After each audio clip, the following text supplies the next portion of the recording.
जरायम से लेकर सियासत तक अतीक अहमद ने 4 दशकों में एक लंबा सफर तय किया।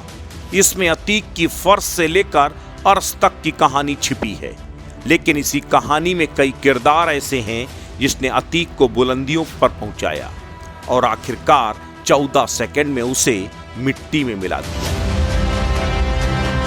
सबसे बड़ा सवाल यह है कि रिमांड के दौरान अतीक और अशरफ की हत्या किसने करवाई?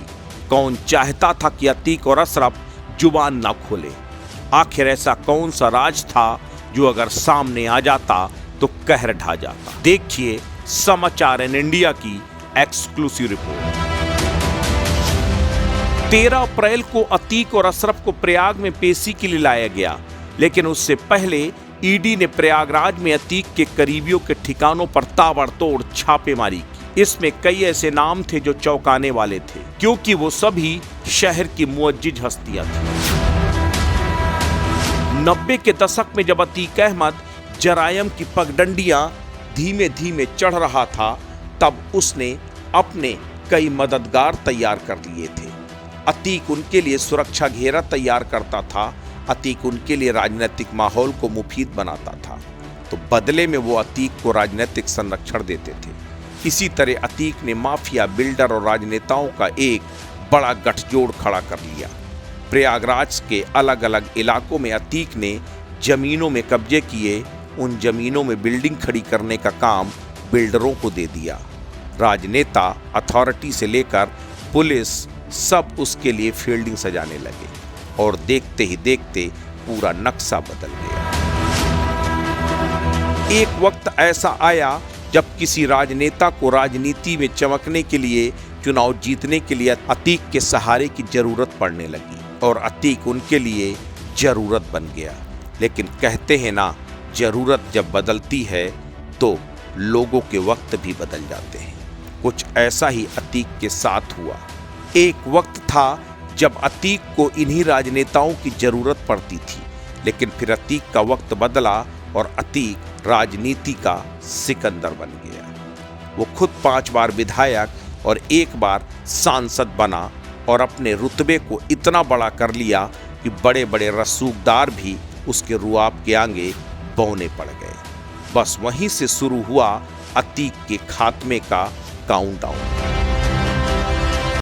हालात बदले और सत्ता का रसूख कमजोर पड़ा और उसके बाद देखते देखते जो राजनेता कभी अतीक के आगे पलक पावड़े बिछा लेते थे, सरकारों के बदलने के साथ उनके तेवर बदल गए। सियासी संरक्षण के अभाव में अतीक कमजोर पड़ने लगा, लेकिन माफिया का खौफ अगर कम हो जाए तो वो जिंदा नहीं रह पाएगा।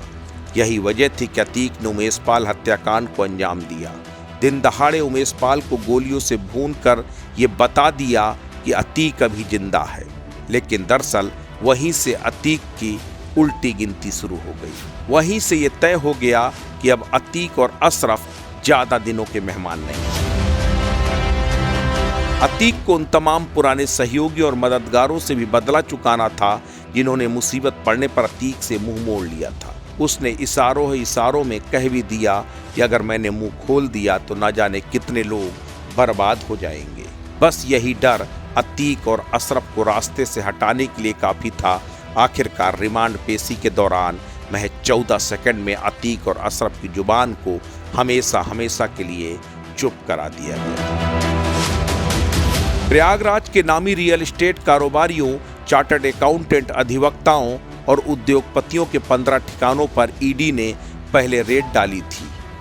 वहां से कई जरूरी दस्तावेज और जानकारियां जुटाई थी और उसके बाद ये माना जा रहा था कि शायद ईडी अतीक और अशरफ को भी रिमांड पर ले सकती है, और अगर ऐसा होता और अतीक और अशरफ मुंह खोल देते तो कई सफेद पोश बेनकाब हो जाते। शायद यही वजह थी कि सुंदर भाटी गैंग को अतीक और अशरफ के नाम की सुपारी दे दी गई और आखिरकार अतीक और अशरफ को हमेशा हमेशा के लिए मौन कर दिया गया। समाचार इन इंडिया के लिए ब्यूरो रिपोर्ट।